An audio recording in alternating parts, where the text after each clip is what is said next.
Welcome to the soiree part 2. This time we are plugged into the mains. Calling a working title for this one is Heroes and Hobbies. Starting off with a song about a great hero of mine, responsible for a lifelong interest in things subterranean, a French speleologist called Norbert Casteret.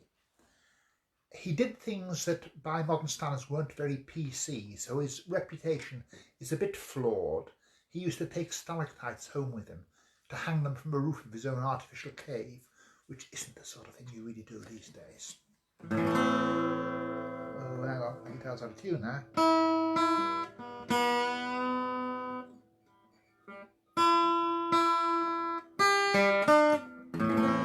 It's better. Monsieur Norbert Casteret, deep beneath the light of day, creeping, crawling, clambering around in caverns deep beneath the ground. Stalactite and stalagmite shimmer in his beam of light. Moles and bats and badgers say, Bonjour, Monsieur Norbert Casteret.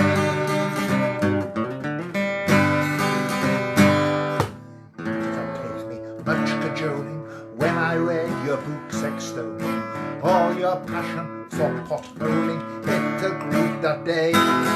So I joined the muddy legions, spending all their time besieging Mother Nature's nether regions. I joined in the fray with Norbert Casteret.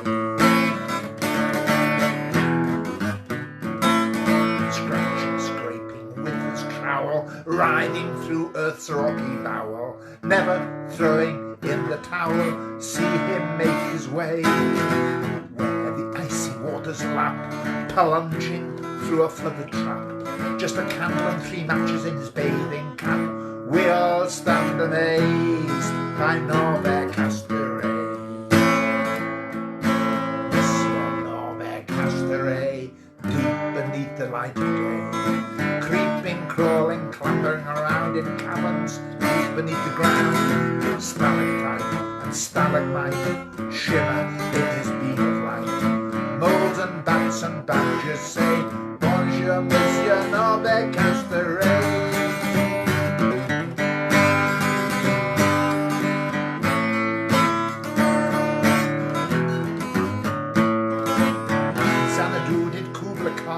A stately pleasure dome decree, where Alf the sacred river ran through caverns measureless to man, down to the sunless sea. Measureless to man they say, but not to Norbert Casteret. With his compass and his tape in hand, he soon will have the whole place planned. The triumph of speleology resounds across that sunless sea. Once so cold and dark and damp, it reflects the flickering flame of the settling lamp. Monsieur Norbert Casteret, now it's 20 years since you passed away. Modern critics are debunking all your tales of bold spelunking. Monsieur Norbert Casteret, is it true that you had feet of clay, or is that just a jealous smear, a little mud which we're not up here? Monsieur Norbert Casteret, deep beneath the light of day, creeping, crawling, clambering around in caverns deep beneath the ground. Stalactite and stalagmite shimmer in his beam of light. Moles and bats and badgers say, Bonjour, Monsieur Norbert Casteret.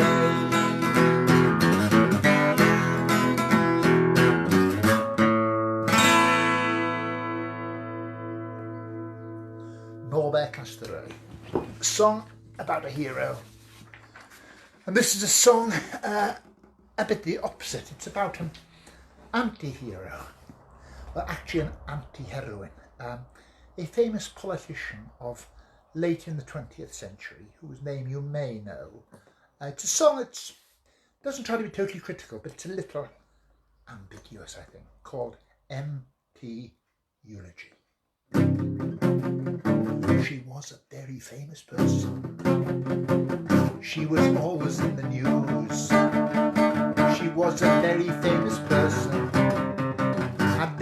famous views. She was a very famous person.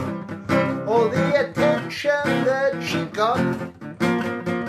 Some of us thought a lot about her. Some thought about her quite a lot. She was a formidable person, responsible for the state. This nation finds itself in. She made Britain truly great. On the nerves of all our neighbours, never want the turning tail. Such a formidable person, our ferruginous female.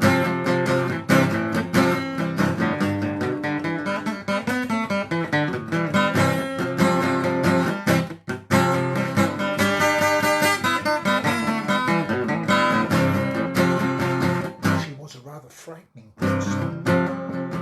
Even today it seems. I see her face, I hear her voice echo through my dreams. She was a rather frightening person. Say it with respect, say it with tact.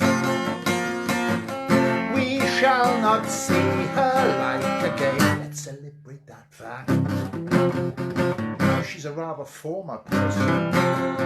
We won't see her anymore.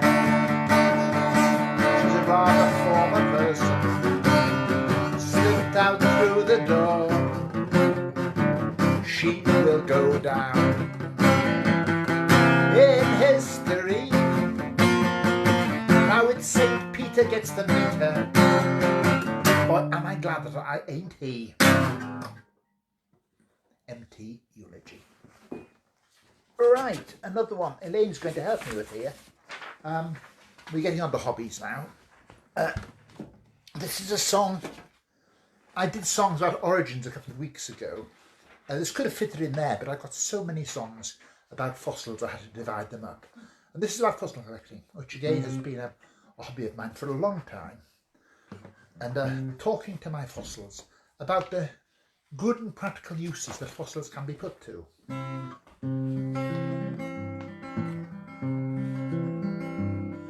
Sometimes when the going's rough, you find it hard to smile. It's good to talk to someone who's been around a while.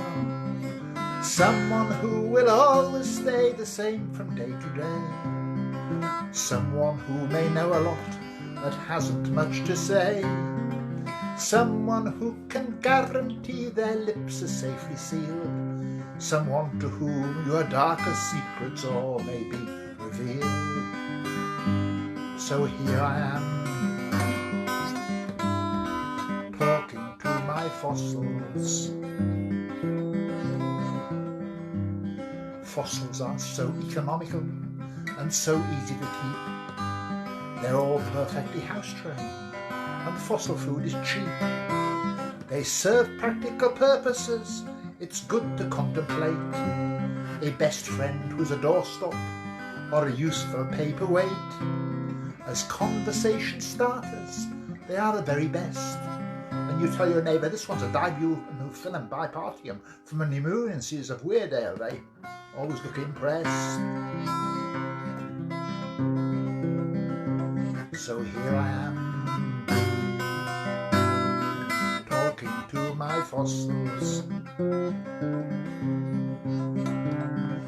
One day we'll go to join them, my dear. Have to give up some pleasures, it's true. But we won't find our loss'll be all that colossal when we're fossilized, me and you. In an eon or three we'll be geology, just another chip off the old block. Oh, you won't feel alone when terminally stoned, 'cause it's your role to be a rock. It's your role to be a rock. It's your role to be a rock. It's your role to be a rock. Such a shock when you find it's your role to be a rock. My fossils are so friendly, not an angry word was said. On the day that I chisel them out of their fossil beds. They don't talk party politics, they never shout and storm. They don't bite the neighbour's children, they don't dig holes in the lawn. They're a challenge to our lifestyle, they really make me think. Will you and I be so useful when 10 million years extinct?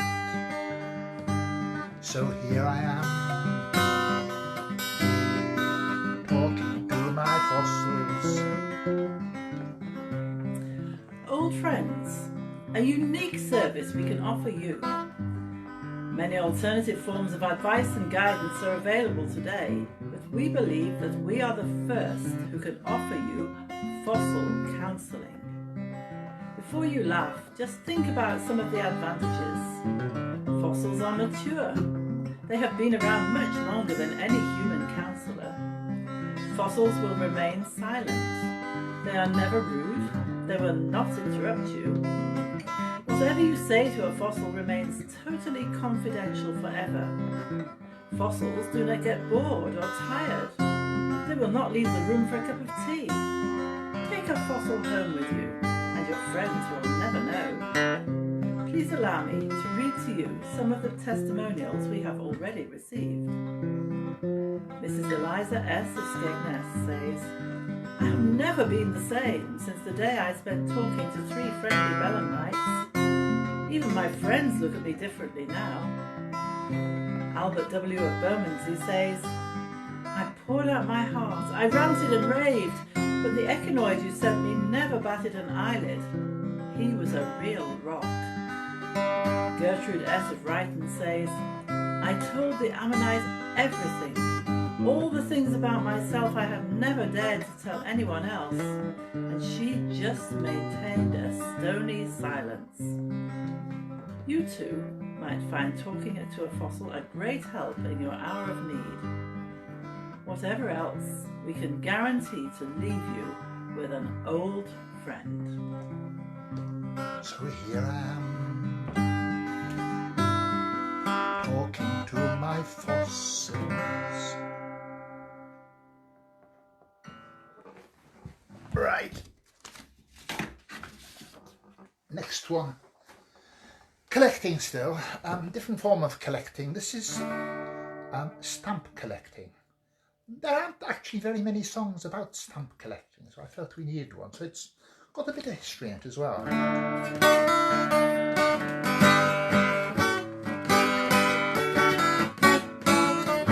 In 1840, Rowland Hill found a new way to pay the bills.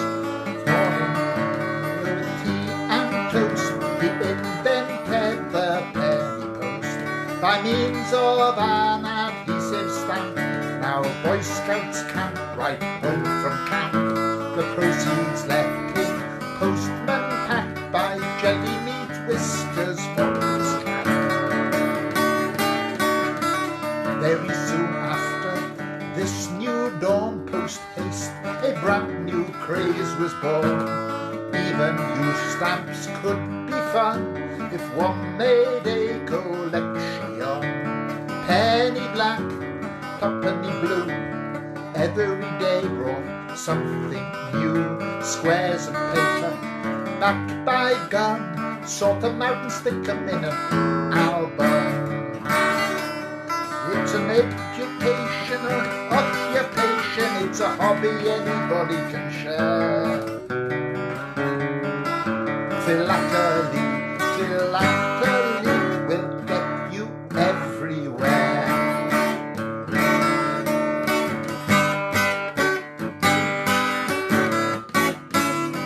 So knowledge, with a shining lamp, no teacher taught me more than stamps.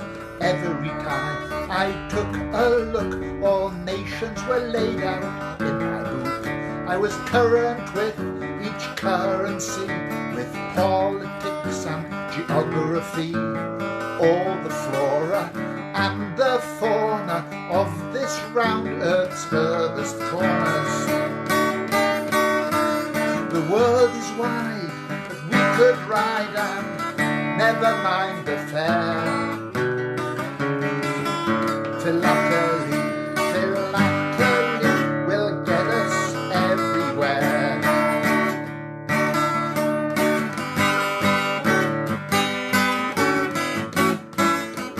I'm on my knees, I say my prayers, that perforated paper squares of colours rare and types obscure will come dropping through my front door. Antiquities may lie in store in some forgotten attic drawer, where on a faded envelope is a triangular from the Cape of Good Hope. Is it a sweet obsession or a therapy session? I'm an anorak, I don't care. Philately, philately will get me everywhere.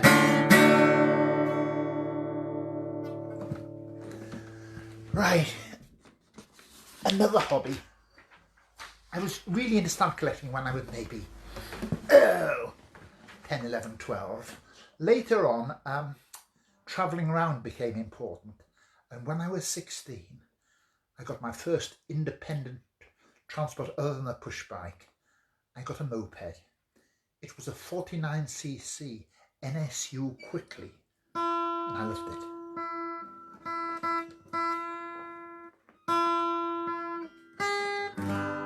This song is shamelessly parodying a Richard Thompson song on about motorbikes as well, about a 1952 Vincent Black Lightning, you may know. But this song's about a 1953 NSU Quickly 49cc. Just check my tuning.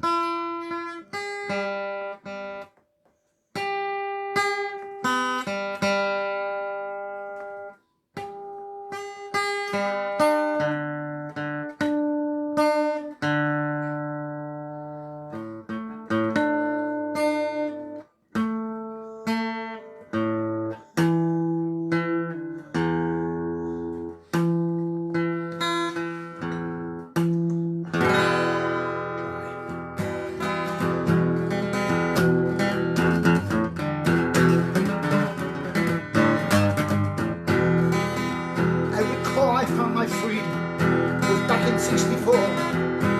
All my youth behind and the open road before. My first machine, my very own, the chromium and the steel. Yet his soul was given wings on the day this boy got wheels. Came my independence, the world was wide and free, and my dreams had motive power, 49cc.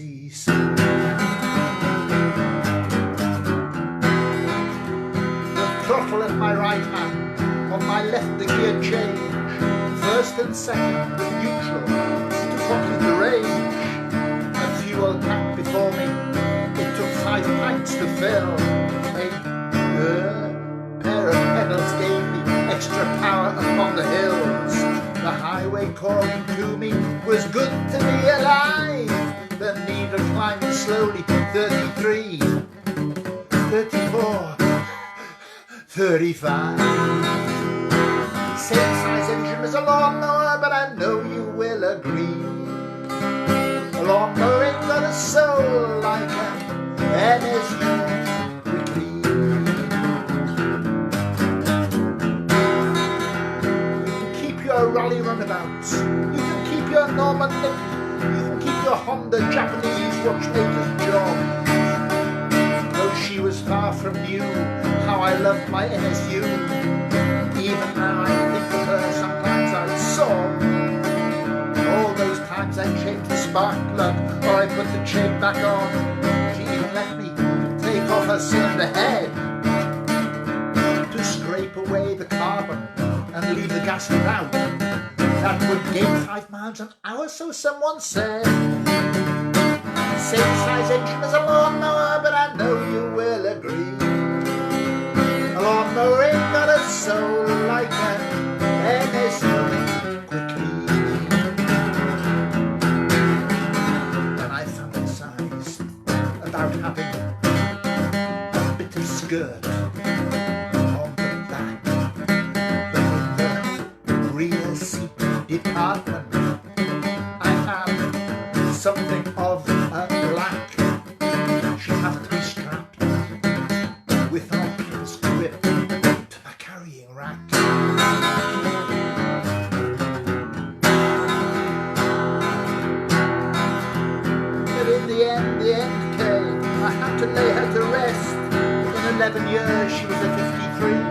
done her level best. The most sublime of no moments. It almost broke my heart when her spokes rusted through.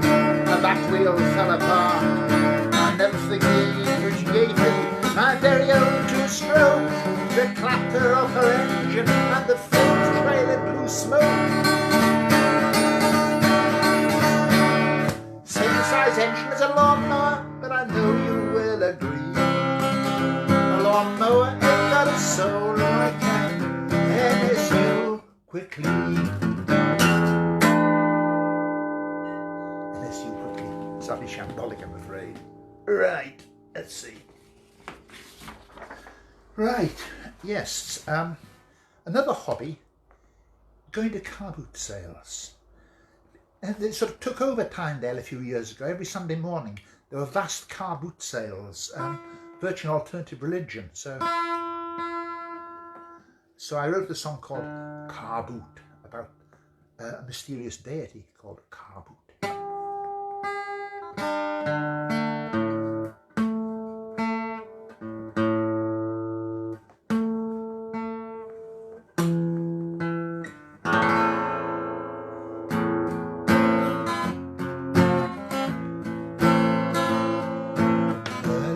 Sun shines down on the crowds who make their way to a great field on the village edge to gather each Sunday. Strangers' tribal gathering, drawn from all society. All will come and all will join, worshipping their deity. Car boot, we all bow down. Car boot, please understand. Car boot, oh grant me now. Cut price bounty flowing from your hand.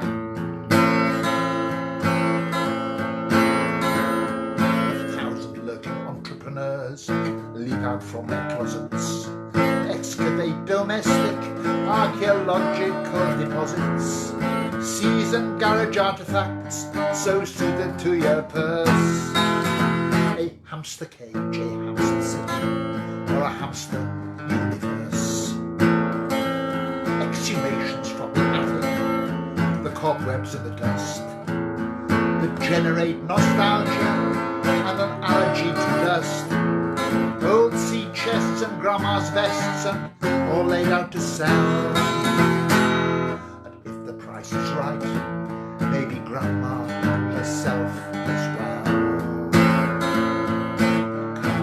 Car boot, we all bow down. Car boot, please understand. Car boot, oh grant me now. Cut price bounty flowing from your hand.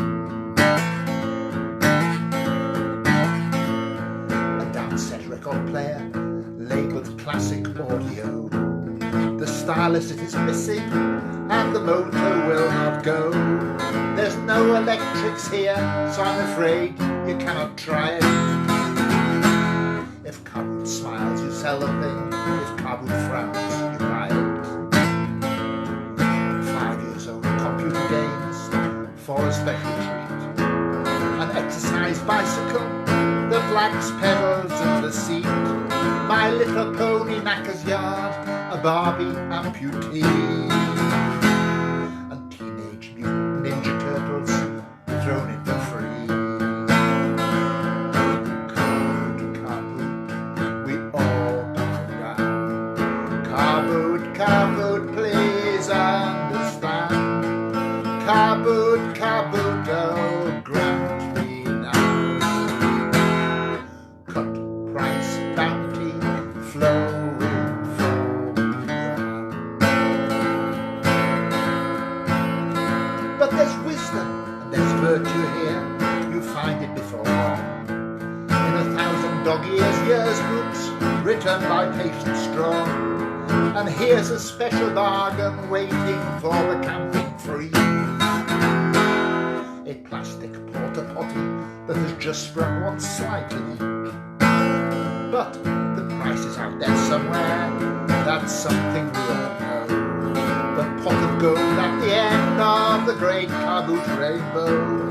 A blue porcelain goes under from the Ming Dynasty. Or a Hornby double train set, Vincent 1923. Car boot, open my eyes. Car boot, I see the plan. Car boot, it all comes clear. To rip off and not be ripped off is the highest goal of man. Right, one more.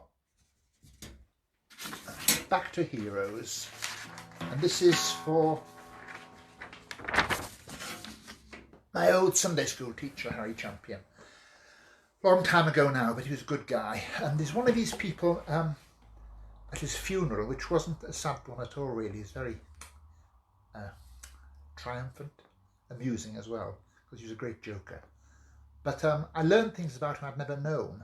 And during the war, he'd been in Palestine, and he'd been unofficial guide by for the military to take people around the holy places. I'd never known this. And as a guide to the holy places, it was quite interesting. Also, say he was a great joker. One of the chief people who gave a talk said Harry was basically a clown. And clown and holy places, they sort of go together, I think, in some ways. So anyway.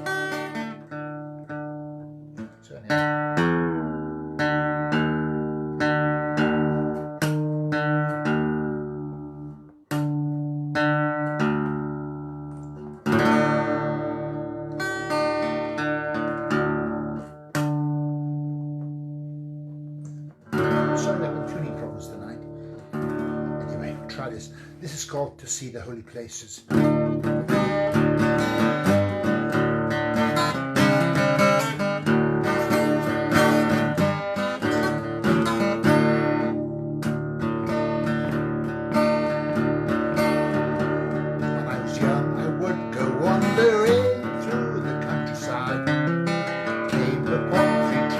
There with them I did ride. One was a prince of high renown, one was a priest, one was a clown. They told me they were going down to see the holy places. I said, well, I will leave my home to join your pilgrim band, to wander through this world with you. Join your pilgrim band. The prince said I must own his rule. The priest said I must go to school. The clown said I must be a fool to see the holy places. The prince said one thing I have learned is God gives power and might. He gives the rich their treasure, gives the strong their rights, dominion and the iron hand, authority across the land, to pay the high price he demands, to see the holy places. The priest said, you must come to me, sit at my feet and learn of heaven where you may find delight, and hell where you may burn. God gave me the clearest sight. Only I can guard the light. Only I can give the right to see the holy places.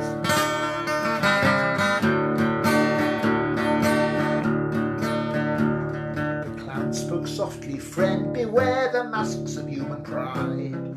Riches, power, religion too are places men may hide. You must lay aside all such disguise.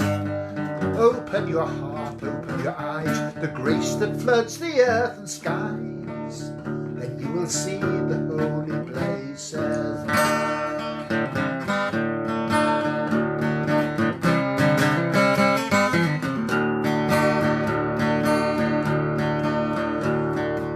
Still on this journey now,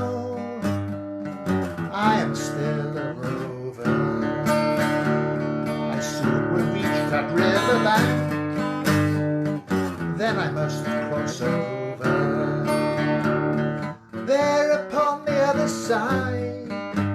I will find the gates thrown open wide.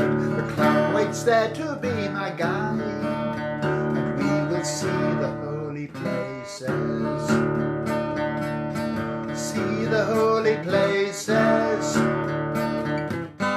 See the holy places.